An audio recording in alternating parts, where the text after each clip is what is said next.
Les conditions de vie des Brazzavillois demeurent vraiment préoccupantes.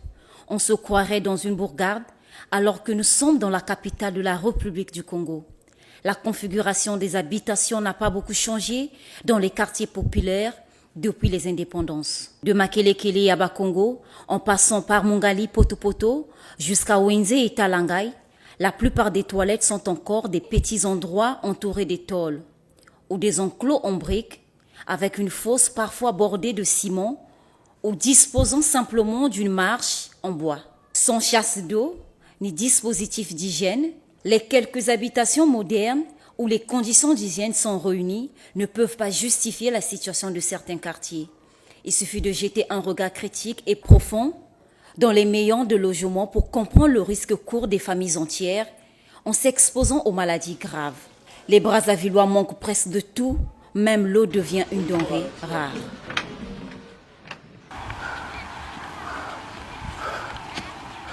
Sinon, les conditions ici, ça ne permet pas aux jeunes de rester ici.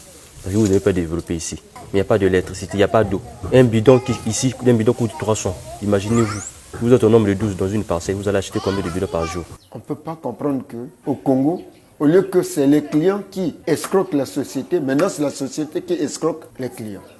Chose qui n'est pas acceptable. Aujourd'hui, nous avons plus de 2 semaines que nous n'avions plus l'eau. Pour nos besoins en eau, nous nous tournons désormais vers les eaux de source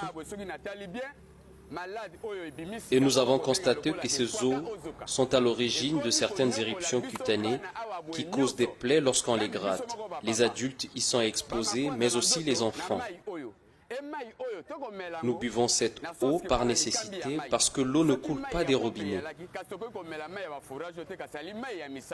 Olga Nsanga est un exemple type des familles en situation de précarité. Elle a 50 ans, elle a 7 enfants. Olga souffrirait d'une maladie cardiaque. Pour vivre, elle doit vendre du manioc, aucune assistance sociale, aucune subvention étatique. La vie de Olga et ses 7 enfants est un véritable supplice. J'ai tenté de faire plusieurs activités sans succès. Il me fallait donc opter pour la fabrication et la vente du manioc. L'essentiel pour moi, c'était de subvenir aux besoins de ma famille. Quand je me suis rendue à l'hôpital pour la première fois, la première question que le médecin m'a posée, « Avez-vous de l'argent ?» Je n'en avais pas. Je l'ai rassuré que je pouvais emprunter. Mes modestes économies m'ont autrefois permis de me faire soigner. Mais actuellement, n'ayant plus grand-chose, j'ai décidé d'arrêter le traitement et de m'en remettre totalement à Dieu. Si Olga doit faire face à la crise financière, Alice, bien qu'elle vit aussi du commerce, mais sa parcelle est constamment visitée par les eaux de pluie, prêtes à la déloger. L'état de ma parcelle en dit long sur nos conditions de vie. Regardez par vous-même.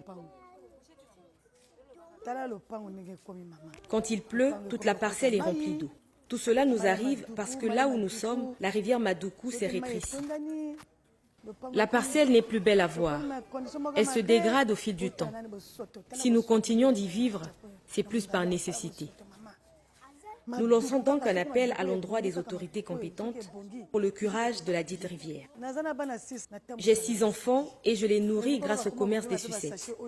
Mais je dois avouer que cette activité ne me permet pas vraiment de prendre en charge ma famille.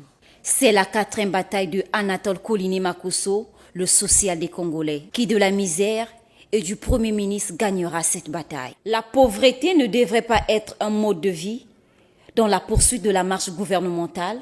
Attendons de voir si la pauvreté sera boutée hors de ce chemin.